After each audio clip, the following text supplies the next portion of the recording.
గజం భూమి 26,000 రూపాయలతో 200 గజాల భూమి కేవలం 55 లక్షలు మాత్రమే. బెంగళూరు హైవేకి 2 నిమిషాల దూరంలో. నమస్తే, వెల్కమ్ టు సుమన్ టీవీ. నేను విష్ణు. ప్రస్తుతంతో పాటు AMFI registered mutual fund distributor Bonigala Solomon గారు ఉన్నారు. వారితో మాట్లాడదాం. సార్ నమస్తే. సార్ సాల్మన్ గారు. నమస్తే అండి విష్ణు గారు. రైట్. సాల్మన్ గారు, ఒక్కసారి మన ఎకానమీ గ్రోత్ స్టోరీ చూస్తే గత 20 సంవత్సరాలలో ఎక్కడి నుంచి ఎక్కడికి వచ్చామో ఒకసారి చూద్దాము. 2003లో మనం 12th పొజిషన్లో ఉన్నాం ఎకానమీ పరంగా, అంటే లార్జెస్ట్ ఎకానమీ పరంగా వరల్డ్ వైడ్గా కంపేర్ చేసుకుంటే. 2013లో మనం 10th లార్జెస్ట్ ఎకానమీగా ఉన్నాం. అండ్ 2024లో ఇప్పుడు 5th లార్జెస్ట్ ఎకానమీగా ఉన్నాం. అండ్ 2029కి మనం 3rd లార్జెస్ట్ ఎకానమీ కాబోతున్నాం. అంటే అప్పుడు మనకంటే ముందు అమెరికా, చైనా ఉంటారు. సో మనం 3వ ప్లేస్లో ఉంటున్నాం. అంటే గడిచిన 20 సంవత్సరాలలో మన భారతదేశ ఆర్థికాభివృద్ధి అనేది చాలా ఎక్కువగా, చాలా పెద్ద మొత్తంలో పెరిగింది. కాబట్టి సో ఎకానమీ గ్రోత్ స్టోరీ అనేది ఎప్పటికప్పుడు మనం గమనిస్తూ ఉన్నాం. కాబట్టి ఎస్పెషల్లీ 2029 విషయానికి వస్తే ఎకానమీ గ్రోత్ స్టోరీ ఎక్కువ ఉండబోతుంది. కాబట్టి మరి ఈ టైంలో ప్రతి ఒక్కరూ కూడా ఈ ఎకానమీ గ్రోత్ స్టోరీలో ఏ విధంగా పార్టిసిపేట్ చేయాలి అంటారు, దానికి ఎటువంటి కార్యాచరణ రూపొందించుకోవాలి అంటారు? అసలు విష్ణు గారు మంచి క్వశ్చన్ అడిగారు. ఇక్కడ మన ప్రధాన ఉద్దేశం మన సుమన్ టీవీ ద్వారా సామాన్యమైన ప్రజలు, పేద ప్రజలు, మిడిల్ క్లాస్ వాళ్ళు లబ్ధి పొందాలన్నది మన ప్రధాన ఉద్దేశం. మీరు చెప్పారు 2003లో జీడిపి, గ్రాస్ డొమెస్టిక్ ప్రొడక్ట్, అంటే భారతదేశంలో యొక్క మన అందరి యొక్క శాలరీస్, తలసరి ఆదాయాలు, శాలరీస్, తర్వాత సంపాదించుకున్న సొమ్ము, అంటే వివిధ రకాల బిజినెస్ ద్వారా, తర్వాత ప్రోడక్ట్, అంటే ఫైనల్ ప్రోడక్ట్ యొక్క విలువ అన్ని లెక్కిస్తూ వచ్చేది జీడిపి. ఇది 2003లో మనం 12th ప్రపంచంలో. ఓకేనా విష్ణు గారు? తర్వాత 2013కి వచ్చేవరకు 10th వచ్చాం. ఈరోజు మనం 5th largest economy in the world, fastest developing country మన దేశం. మన ముందు కేవలం అమెరికా, చైనా, జర్మనీ, జపాన్, ఈ 4 మాత్రం ఉన్నాయి.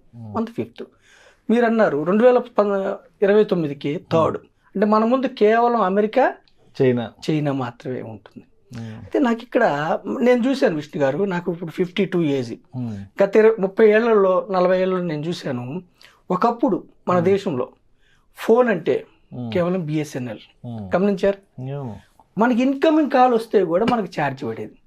91లో ఎకానమిక్ రీఫార్మ్స్ తర్వాత టెలికాం రంగంలో మనకి ఆర్థిక సంస్కరణల వల్ల, సరళీకృతం చేయటం వల్ల ఇప్పుడు ఐడియా, ఎయిర్టెల్, జియో ఎంత చౌకగా ప్రతి ఒక్కరు భారతదేశంలో 130 కోట్ల మందిలో ఎక్కువ మందికి, 80-90 కోట్ల మందికి కూడా మనకి ఇప్పుడు ఫోన్స్ ఉన్నాయి. అప్పట్లో పివి నరసింహారావు గారు, మన్మోహన్ సింగ్ గారు, వారు తీసుకొచ్చిన ఆర్థిక విప్లవం ఇదంతా కూడా ఆర్థిక సంస్కరణల వల్ల మన దేశం టెలికాంలో. ఒకప్పుడు బ్యాంకింగ్, మన డబ్బులు మనం తీసుకోవాలంటే గవర్నమెంట్ బ్యాంకులో మనం వెళ్ళి లైన్లో నుంచొని మన డబ్బులు మనం తీసుకోవాలంటే కూడా గంట సేపు పట్టేది. ఆర్థిక సంస్కరణ వల్ల, ప్రైవేట్ బ్యాంక్స్కి ఇవ్వటం వల్ల బ్యాంకింగ్లో విప్లవం వచ్చింది. ఓకేనా విష్ణు గారు? తర్వాత శాటిలైట్ ఛానల్స్, ఒకప్పుడు దూరదర్శన్ మాత్రం ఉండేది. ప్రైవేట్ 100,000 శాటిలైట్ ఛానల్స్ అన్ని. అంటే దీనివల్ల ఏమైంది? ఎకానమీ బూస్ట్ అయింది, ఎంప్లాయ్మెంట్ వచ్చింది, అందరికి ఆదాయం పెరిగింది. మనం ఈ గ్రోత్ స్టోరీలో మనం చూసాం.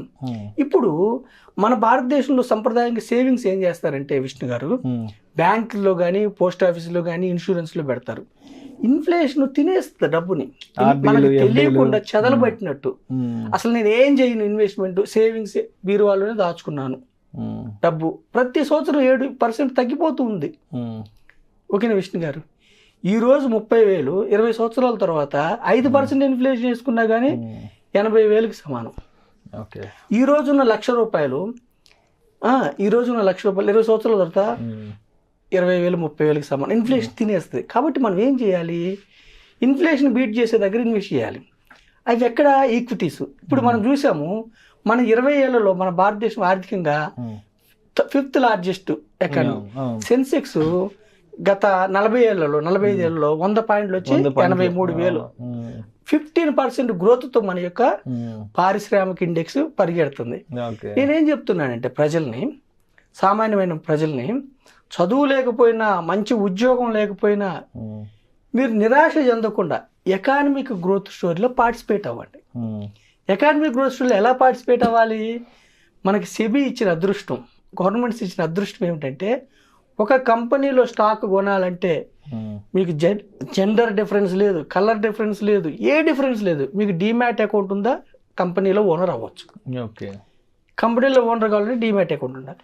అయితే ఒకే కంపెనీ ఇప్పుడు బిజినెస్ సైకిల్ ఒకప్పుడు టాప్గా పెర్ఫార్మ్ చేసిన ఇన్ఫోసిస్ కూడా 2-3 ఏళ్ళ నుంచి ఇబ్బంది పడుతుంది. బిజినెస్ సైకిల్ అంటే ప్రతి కంపెనీకి మన లైఫ్లో ఎలా అయితే అప్ అండ్ డౌన్స్ ఉంటాయో కంపెనీస్కి కూడా అప్ అండ్ డౌన్స్ ఉంటాయి. కాబట్టి ఈక్విటీ మ్యూచువల్ ఫండ్స్ నేను ఎందుకు ప్రమోట్ చేస్తున్నా అంటే, ఈక్విటీ మ్యూచువల్ ఫండ్లో మీరు పెడితే 500 కానీ 1000 రూపాయలు కానీ 2000 కానీ ప్రతి నెల పెట్టుకుంటే ఈ ఎకానమిక్ గ్రోత్ స్టోరీలో మీరు పార్టిసిపేట్ అవుతారు. ఈ యొక్క అభివృద్ధిలో మనం పార్టిసిపేట్ అవుతాం. ఓకేనా విష్ణు గారు? ఈక్విటీ మ్యూచువల్ ఫండ్స్లో నెలకి 1000-2000తో కూడా లాంగ్ పీరియడ్లో పవర్ ఆఫ్ కాంపౌండింగ్ వల్ల మీరు ధనవంతులు అవుతారు. చరిత్ర నిరూపించింది. సెన్సెక్స్ గత 45 ఏళ్ళలో 100 రూపాయలు 83,000 అయింది. సెన్సెక్స్లో 1,00,000 రూపాయలు పెట్టిన వాళ్ళకి 8,30,00,000 అయింది. 15% CAGR. ఎన్ని అప్ అండ్ డౌన్స్ ఉంటే కూడా. సో మనకి ఒకప్పుడు ఎక్స్పోర్ట్స్ డిఫెన్స్ యొక్క పనిముట్లు మనం దిగుమతి చేసుకున్నాం, ఇప్పుడు మనం ఎక్స్పోర్ట్ చేస్తున్నాం. Make in India. Smart phones ఇప్పుడు మనం ఎక్స్పోర్ట్ చేస్తున్నాం విష్ణు గారు. యాపిల్ ఫోన్స్ మనం ఎక్స్పోర్ట్ చేస్తున్నాం. కెమికల్ ప్రొడక్ట్స్ ఎక్స్పోర్ట్ చేస్తున్నాం. IT సర్వీసెస్లో మనం టాప్, ఎవ్రీ ఇయర్ 10% ఎక్స్పోర్ట్ చేస్తున్నాం. ఓకేనా విష్ణు గారు? అంటే మనము ఎక్స్పోర్టింగ్ రంగంలో వెళ్తున్నాం, డెవలపింగ్లో ముందుకు వెళ్తున్నాం. నేను ప్రజలను ఏం కోరుకున్నాను, సామాన్య ప్రజల్ని ఈక్విటీ మ్యూచువల్ ఫండ్స్ F&Oలో డబ్బులు పోగొట్టుకోవద్దు. నాలెడ్జ్ ఉంటేనే F&O. సెబిఐ చెప్తుంది మనకి 100లో కేవలం 10 మందికే డబ్బు వస్తుంది, 90 మంది పోగొట్టుకుంటున్నారు. మీ హార్డ్ ఎర్న్డ్ మనీ తీసుకెళ్ళి స్టాక్స్ అనగానే F&Oలో పెట్టుకొని తెలిసి తెలియక డబ్బులు పోగొట్టుకోవద్దు.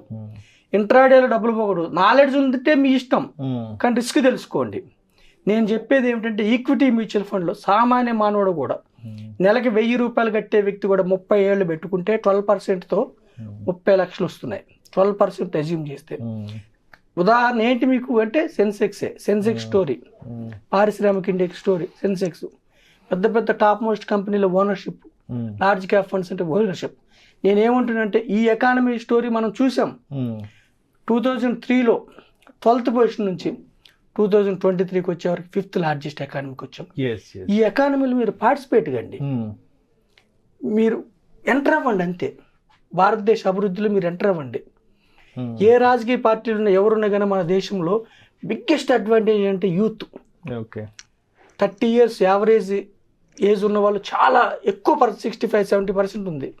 చైనాకి డిసడ్వాంటేజ్ ఏంటంటే అందరు పెద్దవాళ్ళు, అందుకే రిటైర్మెంట్ ఏజ్ కూడా 63 ఏళ్ళకి పెంచారు. అక్కడ యూత్ లేరు, మనకి యూత్ ఉన్నారు. అంటే లేబర్ కాస్ట్, ఎంప్లాయ్మెంట్ కానీ తక్కువ జీతాలకి, తక్కువకి మనకి లేబర్ దొరుకుతున్నారు. ఎక్కడ? పారిశ్రమల్లో. కన్సంప్షన్ ఎక్కువ, కాబట్టి మన దేశం ఆర్థికంగా ముందుకెళ్తుంది. ఈ యొక్క జియో పొలిటికల్ అడ్వాంటేజ్ని మీరు తీసుకొని మీరు ఈక్విటీ మ్యూచువల్ ఫండ్లో మీరు ఎంటర్ అయితే దీర్ఘకాలంలో మీ పేదరికాన్ని జయించవచ్చు. మనం సాంప్రదాయబద్ధమైన బ్యాంకింగ్, ఇన్సూరెన్స్, FDలోనే మీరు పెట్టుకుంటే ఇన్ఫ్లేషన్ మన డబ్బును తినేస్తుంది. కాబట్టి ఈక్విటీ అనేది అసెట్ క్రియేటర్ అని మనకి ప్రూవ్ చేయబడింది.